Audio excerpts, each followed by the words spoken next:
అందరికీ నమస్కారం. This is doctor RP Sudha. Welcome to my channel. ఇప్పుడు మనం మాట్లాడుకోబోయేది మీ ముందుకు నేను వచ్చింది కూడాను పక్ష ఫలితాలు చెప్పుకోవడానికి అనమాట. అంటే ఏంటంటే మనకి జూన్ 15th నుంచి జూన్ 30th వరకు ఎలా ఉందో ద్వాదశ రాశుల వాళ్ళకి ఎలా ఉందో చూడబోతున్నాము. అంతకన్నా ముందు మనం ఎప్పుడు మాట్లాడుకునేటట్టు గోచార రీత్యా అంటే అందరికీ తెలిసిన విషయం 9 ప్లానెట్స్ ఉన్నాయి, అలాగే 12 రాసులు భావాలు ఉన్నాయి కదా. సో ఈ 9 ప్లానెట్స్ ఎక్కడున్నాయో చూస్తాము. కానీ చంద్రుడు ఏంటంటే 2 రోజులకు ఒకసారి మూవ్ అవుతూ ఉంటారు. సో బేసిక్గా ఏంటంటే మిగతా 8 ప్లానెట్స్ ఎక్కడున్నాయో చూసి దాన్ని బట్టి మన రాశి ఫలితాలు అనేది మాట్లాడుకోవడం జరుగుతుంది. అందరికన్నా ముందు మనం మాట్లాడుకోవాల్సిందంటే శని మహారాజు. శని మనకి తెలుసు మొన్న మార్చిలోనే మూవ్ అయ్యారు తేట్లోకి మీనానికి. అలాగే ప్రస్తుతం వీనస్ అంటే శుక్రుడేమో మనకి మేషంలో ఉన్నారు. ఆయనేమో 29th జూన్కి వృషభానికి వెళ్తున్నారు. అలాగే మనం చూసాము అంటే మెర్కురీ అంటే బుధుడు ప్రస్తుతం ఏంటంటే మనకి జెమిని అంటే మిథునంలో ఉన్నారు. 22nd జూన్కేమో ఆయన కర్కాటకానికి వెళ్తున్నారు అనమాట. అలాగే మనం చూసాము అంటే సన్ మూమెంట్ కూడా మనకి 15th అవుతుంది, జూన్ 15th మిథునానికి వస్తున్నారు. అలాగే జూపిటర్ అన్నిటికన్నా బెస్ట్ గ్రహం అని చెప్తూ ఉంటాము, బెనిఫిట్ గ్రహం అని చెప్తూ ఉంటాము. వాళ్ళంత బ్లెస్సింగ్స్ ఇచ్చే గ్రహం అంటే ఏంటంటే అంత పాజిటివ్గా చేసే ఒక గ్రహం అని చెప్పుకునేది ఏంటంటే గురు గ్రహం. ఆయన కూడా మిథునంలోనే ఉన్నారనమాట.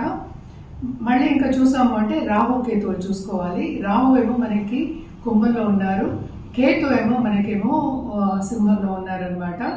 ఇవి గ్రహస్థితులు.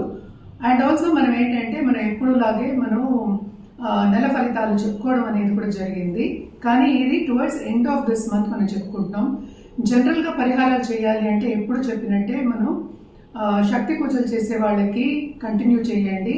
అలాగే ఏంటంటే గ్రహ పూజలు చేసే వాళ్ళకి ఈచ్ గ్రహానికి పూజలు చేయొచ్చు అనమాట.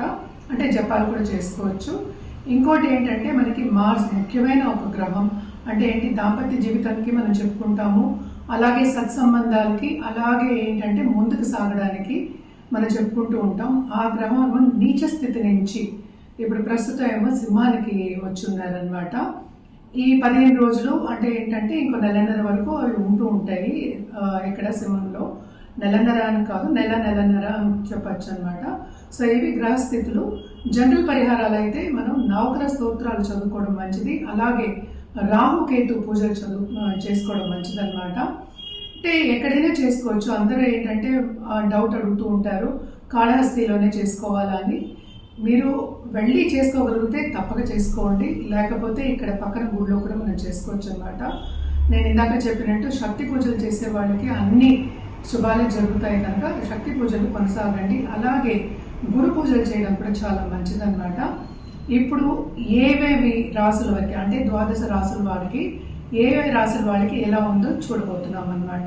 ఇప్పుడు మనం మాట్లాడుకోబోయేది వృశ్చిక రాశి వాళ్ళ గురించి. వృశ్చిక రాశి వాళ్ళకి కొంతవరకు శుభ సూచనలు కనిపిస్తున్నాయి. ఎందుకంటే ఈ రాశికి అధిపతి మనం చూసామంటే కర్కాటకంలో ఇప్పుడు మొన్నటి వరకు నీచిపడి ఉన్నారు. ఆయన దిగారనమాట సింహానికి, కానీ కేతుతో ఉన్నారు. సో తప్పక 9th and 10th ఏమో డెవలప్ అయింది కనుక కెరీర్ డెవలప్మెంట్ అనేది కనిపిస్తోంది. సో నిరుద్యోగులకు ఉద్యోగ అవకాశాలు అనేవి వస్తాయన్నమాట. లాంగ్ టర్మ్లో వాళ్ళు గోల్ పెట్టుకుని నేను ఇది సాధించాలి అనుకునే వాళ్ళందరికీ కొంతవరకు శుభ సూచనలు ఈ 15 రోజులు. కానీ ఏంటంటే కేతుతో పాటు ఉన్నారు కనుక కొంచెం శ్రమ అనేది చాలా ఎక్కువ కనిపిస్తోంది. వాళ్ళు అనుకున్న టైంకి ఏం చేయలేకపోతారనమాట. అలాగే మనం చూసాము అంటే లక్ అనేది కొంచెం తక్కువ ఉంది. ఎందుకంటే జూపిటర్ ఏమో 8లో ఉన్నారు, అంటే గురువు 8లో ఉన్నారు, అంటే 2nd and 5th లార్డ్ ఏమో 8లో ఉన్నారు. సో లక్ అనేది తక్కువ. ఫైనాన్షియల్ స్టేటస్ అనేది కొంతవరకు వీళ్ళకి తక్కువ ఉంది. అంటే సేవింగ్ మెంటాలిటీ లేదు, సేవింగ్స్ అనేది చాలా తక్కువ ఉంటుంది ఈ 15 రోజులు. ఖర్చులు అనేవి చాలా ఎక్కువ ఉంటాయి, దూబరా ఖర్చులు అయ్యే ఛాన్సెస్ ఎక్కువ కనిపిస్తున్నాయి అన్నమాట. కానీ 4th రాహు ఉన్నాడు కనుక తప్పక ఇంట్లో ఉన్న వాళ్ళ కొంతవరకు ఏంటంటే మీకు సన్నిహితంగా ఉండడం కానీ సపోర్ట్ ఇవ్వడం కానీ జరుగుతుంది. పెద్ద పెద్ద ఎంఎన్సీలో పనిచేసే వాళ్ళందరికీ కూడా ఏంటంటే కొంతవరకు కంఫర్ట్ లెవెల్ అనేది కనిపిస్తుంది అనమాట. 4th లార్డ్ 5th పడ్డాడు కనుక శని మనకి తెలుసు 3rd and 4th lord 5th పడ్డాడు. సో తోబుట్టువులతో సన్నిహితంగా ఉండడం, అందరితో కలిసిమెలిసి ఉండడం అనేది కనిపిస్తోంది. తప్పక వీళ్ళు ఏంటంటే బంధుమిత్రులు కలయిక ఉంటుంది. అలాగే షార్ట్ టర్మ్ ట్రావెల్ అనేది ఉంటుంది. ఏదైనా సరే స్పిరిచువల్ గ్రోత్ అనేది కూడా వీళ్ళకి ఎక్కువ కనిపిస్తుంది. అలాగే ధార్మిక కార్యక్రమాల్లో పాల్గొనడం కానీ, లేకపోతే చదువుకోవడం కానీ, ఒక గురువు కింద వెళ్ళడం కానీ, గురువుని ఫాలో అవ్వడం కానీ ఎక్కువ కనిపిస్తుంది అనమాట. అలాగే మనం చూసాము అంటే ఆన్లైన్లో బిజినెస్ చేసే వాళ్ళకి కానీ, లేకపోతే ఆన్లైన్ మనం ఎప్పుడో అనుకున్నట్టు ఆర్ట్ రంగంలో ఉన్న వాళ్ళకి కానీ తప్పక బాగుంటుంది. ఎందుకంటే వీనస్ కూడా మూవ్ అవుతున్నారు towards end of this month. So తప్పక ఆ టైంలో బాగుంటుంది. ఖర్చులు మాత్రం చాలా విపరీతంగా ఉంటాయి. సో జాగ్రత్త పడడం అనేది మంచిది. ఫైనాన్షియల్ ప్లానింగ్ అనేది చేసుకోవడం మంచిది. మనం పరిహారాల విషయానికి వస్తే కనుక తప్పక వీళ్ళు మార్స్కి అంటే కుజుడికి పరిహారం చేయడం మంచిది. అంటే మనం కుజ జపం కానీ, లేకపోతే రాహుకేతు జపం చేసుకోవడం కానీ, అలాగే దానం ఇవ్వడం కానీ చాలా మంచిది అనమాట. ఇది లేని పక్షాన్ని శక్తి రూపం ఏ రూపమైనా సరే చేసుకోవడం మంచిది. దాంట్లో కూడా కొంతవరకు దుర్గాదేవిని మనం ఎర్ర పువ్వులతో ఫ్రైడే కానీ, లేకపోతే మంగళవారం కానీ కొలవడం అనేది చాలా మంచిది అనమాట. పూజ చేయడం అనేది మంచిది. నిత్యం పూజ చేసుకుంటే ఎప్పటికైనా మంచిది. మనం ఎప్పుడు నిత్యం పూజ చేసుకోమని మనం చెప్తూ ఉంటాము. సో తప్పక నిత్యం పూజ చేసుకుంటే చాలా మంచిది మీకు.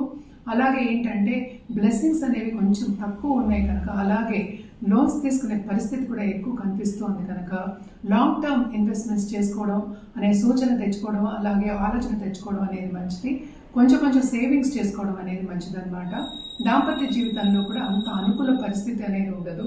అంటే ఏంటంటే కొత్తగా పెళ్ళైన దంపతులు కూడా చాలా మటుకు ఎడబాటు అండ్ ఆల్సో ఆర్గ్యుమెంట్స్ వచ్చే ఛాన్సెస్ బాగా ఎక్కువ కనిపిస్తున్నాయి. సో ఇదేమో కోర్టు వరకు వెళ్ళే ఛాన్సెస్, లేకపోతే మూడో వ్యక్తి మధ్యలో వచ్చే ఛాన్సెస్ కూడా ఎక్కువ కనిపిస్తున్నాయి అన్నమాట.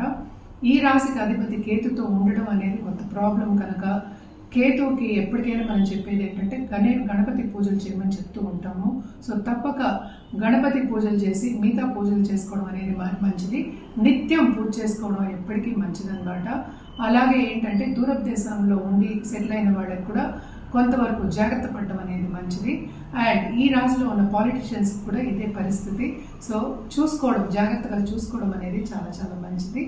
అండ్ ఆల్సో మనం కలర్స్ విషయానికి వస్తే కనుక తప్పక రెడ్ వేసుకోవడం చాలా మంచిదన్నమాట. అండ్ ఎప్పటికైనా మనం ఈ రాశిలో ఉన్న వాళ్ళకి మనం చెప్పేది ఏంటంటే జాతిరత్నాలు మనం చెప్పాలి అంటే ఎప్పటికైనా మనం కూరలు చెప్తాము. కూరలు అంటే ఏంటంటే పగడము, అది తెల్లదైనా అవ్వచ్చు, ఎర్రదైనా అవ్వచ్చు. ఏదైనా వ్యక్తిగత జాతకం పరిశీలించుకున్న తర్వాతే మనం చెప్పడం అనేది జరుగుతుందన్నమాట. వ్యక్తిగత జాతకం పరిశీలించుకోవాలి అంటే తప్పక కింద స్క్రోల్ అయ్యే నంబర్ కానీ, ఈమెయిల్ ఐడికి కానీ సంప్రదించవచ్చు. ఏదైనా సరే మీ జాతక రీత్యా పరిహారం చెప్పుకుంటే ఇంకా మీకు బాగుంటుంది. అండ్ రెమెడియల్ మెషర్స్ కూడా ఈజీగా చేసుకోవడం జరుగుతుంది. ఫ్యూచర్ కూడా చాలా బాగుండే ఛాన్సెస్ ఎక్కువ కనిపిస్తున్నాయి అన్నమాట. సో తప్పక కింద స్క్రోల్ అయ్యే నంబర్కి సంప్రదించండి. అలాగే మనం చూసాము అంటే ఇక్కడ శని 5వ ఇంట్లో ఉన్నారు. ఎవరైనా ఇప్పుడు లాంగ్ టర్మ్గా పిల్లలు కావాలని ఆలోచించే వాళ్ళందరికీ కూడా కొంతవరకు శ్రమ అనేది మనకి కనిపిస్తుంది అనమాట. చాలా శ్రమపడే యోగము. వీళ్ళకి అంత మంచి సూచనలు లేవు కనుక నేను చెప్పిన పరిహారాలు చేసుకుంటే వీళ్ళకి ఇంకా బాగుంటుంది. మనం ఇప్పుడు జనరల్గా మాట్లాడుకుంటున్నాం అంటే వెరీ షార్ట్ టర్మ్ మాట్లాడుకుంటాం, 15 రోజులకే మాట్లాడుకుంటాము. అలాగే ఏంటంటే మనం ఎప్పుడైనా మంత్లీ ప్రెడిక్షన్స్ అంటే నెల predictions, 15 days 2 weeks predictions, weekly predictions మాట్లాడుకుంటాం. అది కూడా రాశిని బట్టి మాట్లాడుకుంటున్నాము. సో రాశిని బట్టి మాట్లాడుకున్నప్పుడు మనం ఒకే ఒక గ్రహం గురించి మాట్లాడతాము. అంటే మిగతా ప్లానెట్స్ గురించి సత్సంబంధాలు చూసుకుని మనం మాట్లాడతాం అన్నమాట. కానీ కూడా ఏంటంటే ఎవరిదైనా సరే కరెక్ట్గా రెమెడియల్ మెషర్స్ ఇవ్వాలి, ఒక సొల్యూషన్ ఇవ్వాలి అన్నప్పుడు ఎప్పటికైనా సరే వ్యక్తిగత జాతకం పరిశీలించుకోవడం అనేది వెరీ ఇంపార్టెంట్. చాలామంది నన్ను అడుగుతూ ఉంటారు జెమ్స్ గురించి కూడా, జాతిరత్నాల గురించి, అలాగే కలర్స్ గురించి కూడా. ఏదైనా సరే వ్యక్తిగత జాతకం మీదే ఆధారపడి ఉంటుంది. ఎందుకంటే అన్ని గ్రహాల పరిస్థితి మనం చూస్తాము, అలాగే లగ్నం కూడా చూస్తాం, అలాగే పీరియడ్ నిమిషం దశా సిస్టమ్ కూడా చూస్తాం. ఇవన్నీ చూసినప్పటికీ ఏంటంటే మనం జాతకం పరిశీలించినప్పుడు కరెక్ట్ అయిన సొల్యూషన్ ఇవ్వడం అనేది జరుగుతుంది. అలాగే ఫ్యూచర్లో కూడా అంటే లాంగ్ టర్మ్గా మీరు ఫ్యూచర్లో కూడా మీరు అనుకునే గోల్స్ కానీ మీరు ఏదైనా సాధించాలనుకున్నవని అన్నీ కూడాను మనం డిస్కస్ చేయడము జరుగుతుంది, సొల్యూషన్ ఇవ్వడం కూడా జరుగుతుంది అన్నమాట. సో తప్పక వ్యక్తిగత జాతకం పరిశీలించుకోవాలి అంటే కింద స్క్రోల్ అయ్యే నంబర్కి సంప్రదించవచ్చు, అలాగే ఈమెయిల్ ఐడి కూడా సంప్రదించవచ్చు. అన్ని వివరాలు చెప్పడం అనేది జరుగుతుందన్నమాట. అలాగే అపాయింట్మెంట్ తీసుకుని అపాయింట్మెంట్ ఎప్పుడు అనేది చెప్పడం కూడా జరుగుతుంది. సో తప్పక కింద స్క్రోల్ అయ్యే నంబర్కి ఈమెయిల్ ఐడికి సంప్రదించండి.